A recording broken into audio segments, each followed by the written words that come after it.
بسم اللہ الرحمن الرحیم۔ اللہ تبارک و تعالیٰ کے نام سے شروع جو بڑا مہربان اور نہایت رحم کرنے والا ہے۔ اللہ تبارک و تعالیٰ نے اپنی ذات کے بعد سب سے پہلے جس مخلوق کو اپنا خلیفہ مقرر کیا وہ اشرف المخلوقات انسان ہے۔ اللہ تبارک و تعالیٰ نے حضرت آدم علیہ السلام کو تخلیق فرمایا اور اپنی خلافت کے منصب پر فائز فرمایا، لیکن اس وقت شیطان جو کہ اللہ تبارک و تعالیٰ کی بارگاہ میں مقبول تھا، اس کو یہ بات بالکل بھی ہضم نہ ہوئی، اور جب سے انسانوں کی تخلیق ہوئی تب سے لے کر قیامت تک شیطان انسانوں کا کھلا دشمن ہے، جیسا کہ اللہ تبارک و تعالیٰ قرآن پاک میں ارشاد فرماتا ہے، اور بے شک شیطان تمہارا کھلا دشمن ہے۔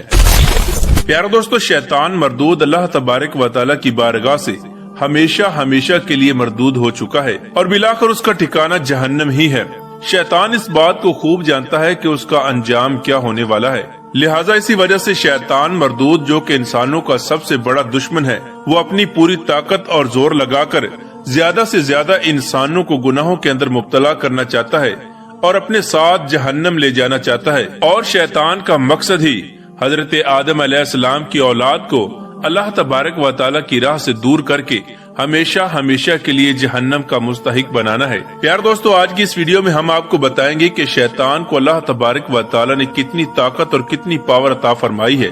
اور شیطان انسانوں سے کون سے کام کروانے کی طاقت رکھتا ہے، اور شیطان مردود کا عرش کہاں پر ہے، اور شیطان مردود ہر ایک انسان کے جسم اور خون میں کس طرح رہتا ہے، اور جب اللہ تبارک و تعالیٰ نے شیطان مردود کو اپنی بارگاہ سے نکالا تو اس وقت شیطان مردود نے اللہ تبارک و تعالیٰ سے کون سی طاقت اور پاور مانگی کہ جس سے یہ انسانوں کو گمراہ کر سکے، اور روزانہ عصر کی نماز کے بعد تمام تر شیاطین شیطان کے عرش کے پاس کیوں جمع ہوتے ہیں اور کیا کرتے ہیں؟ پیار دوستو، ان تمام تر سوالات کے جوابات قرآن و حدیث کی روشنی میں آج کی اس ویڈیو میں ہم آپ کو بتائیں گے، لہٰذا آپ سے گزارش ہے کہ ہماری اس ویڈیو کو اینڈ تک ضرور دیکھیے گا۔ پیار دوستو، جب اللہ تبارک و تعالیٰ نے حضرت آدم علیہ السلام کو تخلیق فرمایا اور منصب خلافت پر فائز فرما دیا تو اس وقت اللہ تبارک و تعالیٰ نے تمام فرشتوں کو سجدہ کرنے کا حکم دیا، ان میں شیطان بھی شامل تھا۔ تو اس وقت تمام فرشتوں نے اللہ تبارک و تعالیٰ کے حکم کے مطابق حضرت آدم علیہ السلام کو سجدہ کیا، لیکن شیطان مردود جو کہ خود کو حضرت آدم علیہ السلام سے افضل جانتا تھا، اس نے اللہ تبارک و تعالیٰ کی نافرمانی کی اور غرور و تکبر کی وجہ سے حضرت آدم علیہ السلام کو سجدہ نہ کیا۔ اس طرح جب شیطان مردود نے اللہ تبارک و تعالیٰ کی نافرمانی کی اور حضرت آدم علیہ السلام کو سجدہ نہ کیا تو اللہ تبارک و تعالیٰ نے شیطان مردود پر لعنت فرمائی اور اس کی شکل کو بگاڑ دیا، اور اللہ تبارک و تعالیٰ نے شیطان مردود سے فرمایا کہ تو نکل جا میری بارگاہ سے، تو ہمیشہ کے لیے مردود ہو چکا ہے اور تجھ پر قیامت تک لعنت ہوتی رہے گی۔ اس طرح جب شیطان مردود اللہ تبارک و تعالیٰ کی بارگاہ سے مردود ہو چکا تو شیطان مردود اللہ تبارک و تعالیٰ کی بارگاہ میں عرض کرنے لگا کہ یا رب العالمین، مجھے قیامت تک زندہ رہنے کی مہلت دے دی جائے۔ تو اللہ تبارک و تعالیٰ نے شیطان مردود کو قیامت تک زندہ رہنے کی مہلت دے دی۔ اس کے بعد شیطان مردود اللہ تبارک و تعالیٰ کی بارگاہ میں عرض کرنے لگا کہ یا رب العالمین، تو نے حضرت آدم علیہ السلام کی وجہ سے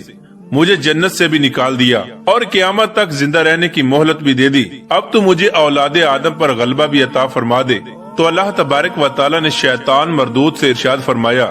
کہ میں نے تجھے انبیاء کرام کے علاوہ اولاد آدم پر غلبہ عطا فرمایا۔ اس کے بعد شیطان مردود اللہ تبارک و تعالیٰ کی بارگاہ میں عرض کرنے لگا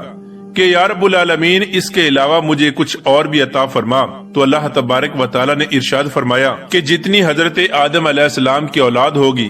اتنی ہی تیری اولاد ہوگی۔ اس کے بعد شیطان مردود اللہ تبارک و تعالیٰ کی بارگاہ میں عرض کرنے لگا کہ یا رب العالمین، مجھے کچھ اور بھی عطا فرما۔ تو اللہ تبارک و تعالیٰ نے ارشاد فرمایا کہ اولاد آدم کے سینے تیرا مسکن ہوں گے اور تو ان کے جسموں میں خون کی طرح گردش کرے گا۔ اس کے بعد شیطان مردود پھر اللہ تبارک و تعالیٰ کی بارگاہ میں عرض کرنے لگا کہ یا رب العالمین، مجھے کچھ اور بھی عطا فرما۔ تو اللہ تبارک و تعالیٰ نے ارشاد فرمایا کہ تو اپنے سوار اور پیادہ مددگار کی مدد مانگ کر لوگوں کو حرام کی کمائی پر آمادہ کرنا، اور تو لوگوں کو حرام کام کے اندر مبتلا کر کے ان کو حرام اولاد کا حقدار بنائے گا، اور تو لوگوں کو حرام کاری کے اسباب مہیا کرے گا، اور تو لوگوں کو گندی گفتگو، برے افعال اور جھوٹے مذاہب کے اندر مبتلا کر کے گمراہ کرے گا۔ پیار دوستو، یہاں پر سوال یہ پیدا ہوتا ہے کہ شیطان مردود جو کہ انسانوں کا کھلا دشمن ہے، لیکن اس کے باوجود اللہ تبارک و تعالی نے شیطان مردود کو اتنی طاقت اور یہ سب کچھ کیوں عطا فرمایا؟ تو اس کے بارے میں روایات میں آتا ہے کہ اللہ تبارک و تعالی نے شیطان مردود کو یہ سب تحدید کے طور پہ دیا، جیسا کہ اللہ تبارک و تعالی قرآن پاک کی سورہ حامیم میں ارشاد فرماتا ہے، اور تم جو چاہے کرو۔ پیار دوستو، جب شیطان مردود کو اللہ تبارک و تعالی نے یہ سب کچھ عطا فرما دیا تو اس وقت حضرت آدم علیہ السلام نے اللہ تبارک و تعالی کی بارگاہ میں عرض کی کہ یا رب العالمین، تو نے شیطان مردود کو میری اولاد پر غلبہ عطا فرمایا اور شیطان مردود کو میری اولاد پر مسلط کر دیا، اب تیری رحمت کے علاوہ رہائی کیسے ممکن ہوگی؟ تو اس وقت اللہ تبارک و تعالی نے حضرت آدم علیہ السلام کو ایک خوشخبری عطا فرمائی اور حضرت آدم علیہ السلام سے فرمایا کہ اے حضرت آدم علیہ السلام، میں تیری اولاد کے ہر ایک فرزند کے ساتھ ایک محافظ فرشتہ پیدا فرماؤں گا جو اس کی شیطان مردود سے حفاظت کرے گا۔ اس کے بعد حضرت آدم علیہ السلام نے اللہ تبارک و تعالی کی بارگاہ میں عرض کی کہ یا رب العالمین، مجھے کچھ اور بھی عطا فرما۔ تو اللہ تبارک و تعالی نے ارشاد فرمایا کہ اے آدم علیہ السلام، میں تیری اولاد کو ایک نیکی کا ثواب 10 گنا دوں گا۔ اس کے بعد حضرت آدم علیہ السلام نے دوبارہ عرض کی کہ یا رب العالمین، کچھ اور بھی عطا فرما۔ تو اللہ تبارک و تعالی نے ارشاد فرمایا کہ اے آدم علیہ السلام، میں آخری سانس تک تیری اولاد کی توبہ قبول کروں گا۔ اگر تیری اولاد میں سے کوئی بھی شخص کہ جس کو شیطان مردود نے میری بارگاہ سے دور کر دیا ہو اور گناہوں کے اندر مبتلا کر دیا ہو، اگر وہ شخص مرنے سے پہلے میری بارگاہ میں سچے دل سے توبہ کر لے گا تو میں اس کی توبہ کو قبول فرماؤں گا اور اس کے تمام گناہوں کو معاف کر دوں گا۔ جب اللہ تبارک و تعالی نے یہ ارشاد فرمایا تو حضرت آدم علیہ السلام نے اللہ تبارک و تعالی کی بارگاہ میں عرض کی کہ یا رب العالمین، یہ میرے لیے کافی ہے۔ اس کے بعد شیطان مردود اللہ تبارک و تعالی کی بارگاہ میں عرض کرنے لگا کہ یا رب العالمین، تو نے اولاد آدم کو نبی عطا فرمائے اور ان کو کتابیں دی، میرے رسول اور کتابیں کیا ہوں گی؟ تو اللہ تبارک و تعالی نے ارشاد فرمایا کہ کاہن تیرے رسول اور گدی ہوئی کھالیں تیری کتابیں ہوں گی، اور تیری حدیث جھوٹ اور گندے اشعار تیرا قرآن ہوگا، اور تیرا مؤذن گانے باجے اور تیری مسجد بازار ہوگا، اور تیرا گھر حمام اور تیرا کھانا پینا وہ کہ جس پر میرا نام نہ لیا گیا ہو، اور تیرا پینا شراب اور عورتیں تیرا جال ہوں گی۔ پیارے دوستو، شیطان مردود کو جب یہ سب کچھ مل گیا تو اس کے بعد شیطان مردود اللہ تبارک و تعالی کی بارگاہ میں عرض کرنے لگا کہ یا رب العالمین، میں ضرور تیرے بندوں کی راہوں میں بیٹھوں گا اور ان کو تیری راہ سے گمراہ کروں گا اور گناہوں کے اندر مبتلا کروں گا اور ان سے تیری نافرمانیاں کرواؤں گا اور تیرے بندوں کو تجھ سے دور کر دوں گا۔ تو اس وقت اللہ تبارک و تعالی کی رحمت جوش میں آئی اور اللہ تبارک و تعالی نے شیطان مردود سے ارشاد فرمایا کہ تو میرے بندوں کو میری راہ سے دور کرے گا اور گناہوں کے اندر مبتلا کرے گا اور جہنم کا مستحق بنا دے گا، لیکن میں اپنے بندوں کے گناہوں کو اپنی رحمت سے بخش دوں گا اور ان کے گناہوں کو معاف فرما دوں گا اور ان کو جنت میں داخلہ عطا فرما دوں گا۔ لیکن میری اس رحمت کے باوجود جو تیرے ہی بندے بن جائیں گے اور میری ذات کو چھوڑ کر کفر و شرک اور بت پرستی کے اندر مبتلا ہو جائیں گے تو میں ان کو تیرے ہی ساتھ جہنم میں ڈال دوں گا اور ان کا انجام تیرے ہی ساتھ ہوگا۔ پیارے دوستو، اس بات کے اندر کوئی شک نہیں کہ اس دنیا کے اندر جتنے بھی گناہ ہوتے ہیں ان تمام تر گناہوں کے پیچھے شیطان مردود کا ہاتھ ہوتا ہے، اور وہ تمام کے تمام گناہ شیطان مردود اور اس کے چیلے کرواتے ہیں، اور پوری دنیا میں ہونے والے تمام تر گناہوں کی لسٹ روزانہ شیطان کے پاس پیش کی جاتی ہے، جیسا کہ حضرت جابر رضی اللہ تعالی عنہ بیان فرماتے ہیں کہ حضور اکرم صلی اللہ تعالی علیہ وآلہ وسلم نے ارشاد فرمایا کہ شیطان مردود اپنا تخت پانی پر سجاتا ہے، پھر وہ اپنے لشکروں کو لوگوں کی طرف روانہ کرتا ہے جو کہ لوگوں کو گناہوں کے اندر مبتلا کرتے ہیں۔ ان شیطانی لشکروں میں شیطان کا سب سے مقرب وہ شیطان ہوتا ہے جو سب سے زیادہ گمراہ کن ہو اور جو سب سے زیادہ گناہ کروانے والا ہو۔ اس طرح جب تمام شیطانی لشکر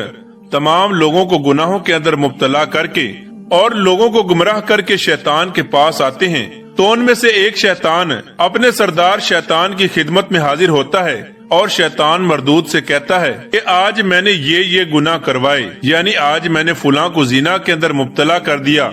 اور فلاں سے قتل کروایا اور فلاں سے چوری کروائی اور فلاں سے جھوٹ بلوایا۔ اس طرح وہ شیطان اپنے سردار شیطان کے سامنے اپنے کروائے ہوئے تمام تر گناہوں کو گنواتا جاتا ہے، اور شیطان اس کی بات سن کر کہتا ہے کہ تو نے اب تک کچھ بھی نہیں کیا۔ اس کے بعد حضور اکرم صلی اللہ تعالی علیہ وآلہ وسلم نے ارشاد فرمایا کہ پھر ایک دوسرا شیطان آتا ہے اور وہ اپنے سردار شیطان سے کہتا ہے کہ میں نے فلاں آدمی کا پیچھا اس وقت تک نہیں چھوڑا کہ جب تک میں نے اس کے اور اس کی بیوی کے درمیان جدائی نہیں ڈال دی، یعنی ان کی آپس میں طلاق کروا کر ان کو جدا کروا دیا۔ حضور اکرم صلی اللہ تعالی علیہ وآلہ وسلم نے ارشاد فرمایا کہ شیطان مردود اپنے چیلے کی یہ بات سن کر بہت خوش ہوتا ہے اور اپنے اس چیلے کو اپنے قریب کر کے اپنے گلے سے لگا لیتا ہے، اور شیطان مردود اپنے اس چیلے سے خوش ہو کر کہتا ہے کہ شاباش، تو نے بہت اچھا کام کیا۔ پیارے دوستو، جب بھی کوئی انسان پیدا ہوتا ہے تو اس کے ساتھ ایک شیطان جن اور ایک محافظ فرشتہ پیدا ہوتا ہے، اور وہ محافظ فرشتہ شیطان مردود سے انسان کو بچاتا ہے۔ پیارے دوستو، بعض روایات میں آتا ہے کہ روزانہ عصر کی نماز کے بعد شیطان مردود اپنا تخت سمندر پر بچھاتا ہے اور تمام تر شیاطین وہاں پر شیطان کے پاس جمع ہوتے ہیں، اور پورے دن میں کروائے ہوئے تمام تر گناہوں کی لسٹوں کو شیطان مردود کے سامنے رکھا جاتا ہے، اور شیطان مردود ان تمام تر گناہوں کا جائزہ لیتا ہے۔ شیطان مردود کا جو چیلا سب سے زیادہ گناہ کرواتا ہے تو شیطان مردود اپنے اس چیلے سے بہت خوش ہوتا ہے اور اس کو شاباش دیتا ہے۔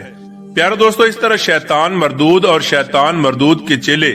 روزانہ پوری دنیا کے اندر پھیل جاتے ہیں اور تمام تر لوگوں کو اللہ تبارک و تعالیٰ کی بارگاہ سے دور کرنے اور گناہوں کے اندر مبتلا کرنے کی کوشش کرتے ہیں، تاکہ شیطان مردود حضرت آدم علیہ السلام سے اپنی دشمنی کا بدلہ لے سکے اور حضرت آدم علیہ السلام کی اولاد کو زیادہ سے زیادہ گناہوں کے اندر مبتلا کر کے ان کو جہنمی بنا دے اور اپنے ساتھ جہنم میں لے جائے۔